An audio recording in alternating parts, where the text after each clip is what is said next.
Membahas kalimat pasif untuk tenses past continuous. Kalimat pasif untuk tense past continuous. Oke, untuk mempelajari kalimat aktif, lihat video saya mengenai past continuous. Tapi di sini juga kita mempelajari kalimat aktif, artinya saya buatkan aktifnya dulu, baru nanti kita ubah ke kalimat pasif biar lebih mudah memahaminya.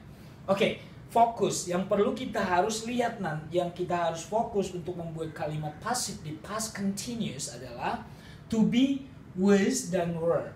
Kapan dia pakai was, kapan dia pakai were, tergantung subjeknya di kalimat pasif.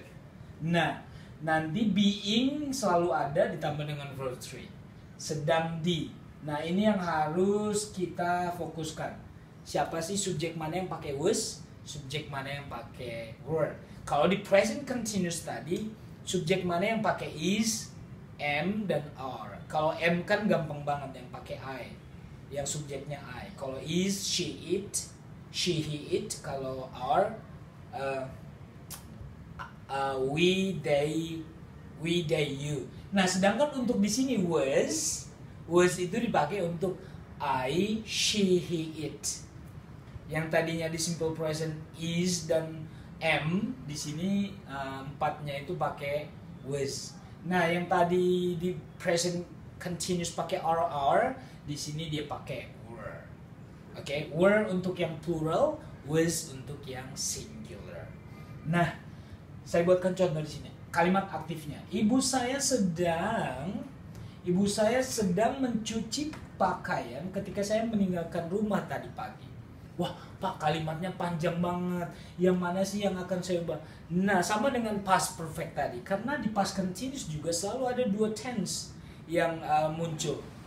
Ada keterangan simple past di situ. Ingat, simple past itu tidak perlu kita ubah ke kalimat pasif.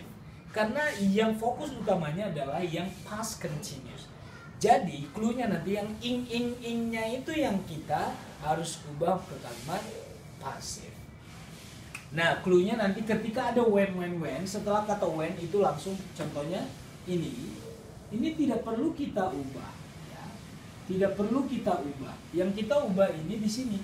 My mother was washing some clothes. Lihat hasilnya. Ibu saya sedang mencuci beberapa pakaian ketika saya meninggalkan rumah tadi pagi. Past continuous agak berbeda, ada sedikit perbedaan dengan past perfect. Kalau past continuous, tense di sini menerangkan ada dua kejadian yang sudah terjadi di masa lampau, tapi ada yang kita harus jelaskan, ada kejadian yang sedang terjadi dan ada kejadian yang mengganggu kejadian pertama. Ya. Bedanya kalau past perfect ada dua kejadian, sama-sama dua kejadian, tapi di past perfect satu selesai dulu, baru kejadian kedua terjadi. Nah, kalau di past continuous yang dijelaskan adalah menjelaskan dua kejadian, sama-sama dua kejadian, tapi satu sedang terjadi, satunya mengganggu. Nah, yang mengganggu ini tidak perlu kita ubah ke passive voice karena simple past ini hanya keterangan waktunya.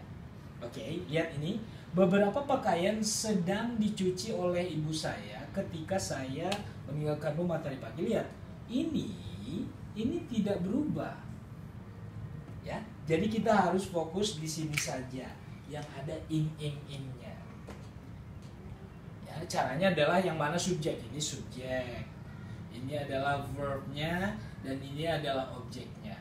Berarti objeknya ini yang nanti menjadi subjek di kalimat pasif, benar nggak sih? Iya. Karena sedang mencuci berarti sedang dicuci. Apa yang sedang dicuci? Berarti pakaian. Nggak mungkin ibu saya di sini. Ibu saya sedang dicuci oleh pakaian, nggak mungkin. Jadi ingat terus untuk mengganti objek di kalimat aktif menjadi subjek di kalimat pasif. Tapi ingat, perubahan subjek di sini akan merubah to be-nya juga. Kalau di sini some clothes bukan was, ya. Jangan kamu karena di sini was, enggak, karena subjek di sini sekarang adalah some clothes. They, kan?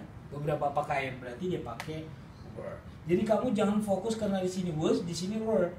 Ya, karena subjeknya sudah berbeda. Oke?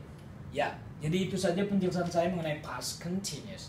Mudah-mudahan kamu lebih memahami cara membuat kalimat pasif dan menganalisis kalimat pasif untuk tenses past continuous.